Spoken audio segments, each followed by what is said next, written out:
अगर आप भी वैभव सूर्यवंशी के फैन हैं और उनके डेब्यूट का इंतजार कर रहे हैं इंग्लैंड सीरीज में, तो आपको निराश होना पड़ सकता है। क्या सेलेक्टर्स वैभव सूर्यवंशी को सिलेक्ट करके टीम में रिग्रेट कर रहे हैं? इन सब सवालों का जवाब आज जानेंगे। नमस्कार, मैं हूं अनुभव भारद्वाज। स्वागत है आपका मैदान मैनिया में। मैं ऐसा इसलिए कह रहा हूं क्योंकि हमारे कैप्टन श्रेयस अय्यर ने प्रेस कॉन्फ्रेंस में बोला है मैच से पहले कि वैभव का टाइम आएगा, वो एक अच्छा टैलेंट है, बट हम उन प्लेयर्स को ड्रॉप नहीं कर सकते जिन्होंने वर्ल्ड कप जीतने में हमारी योगदान दिया है काफी अच्छे तरीके से। ठीक है, तो क्या वर्ल्ड कप की टीम हमेशा जीतती रहती है? अगर ऐसा ही था तो आपने चैंपियंस ट्रॉफी जितवाने के बाद कप्तान रोहित शर्मा को कैप्टेंसी से क्यों हटाया? अगर ऐसा ही था तो विराट कोहली और रोहित शर्मा ने टी20 वर्ल्ड कप के बाद रिटायरमेंट क्यों नहीं लिया?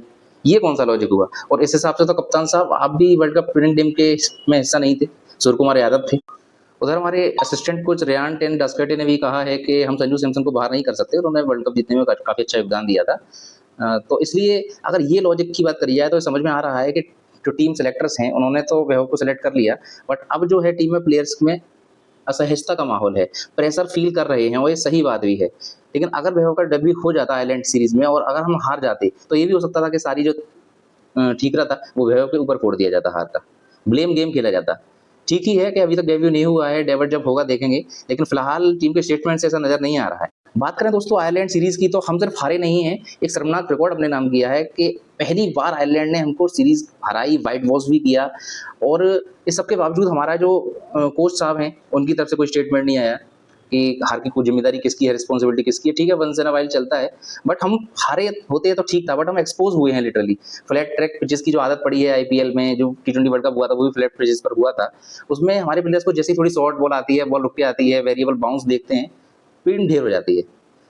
वैभव ने हालांकि श्रीलंका में जो सीरीज हुई थी उनका भी काफी क्रिटिसाइज किया जा रहा था, बट फाइनल मैच में जो कि एक काफी कठिन कुश्ती बल्लेबाजी के लिए, उस पर एक रिकॉर्ड पारी खेल के उन्होंने 29 गेंदों में 94 रनों की अपने क्रिटिक्स को शांत कर दिया था।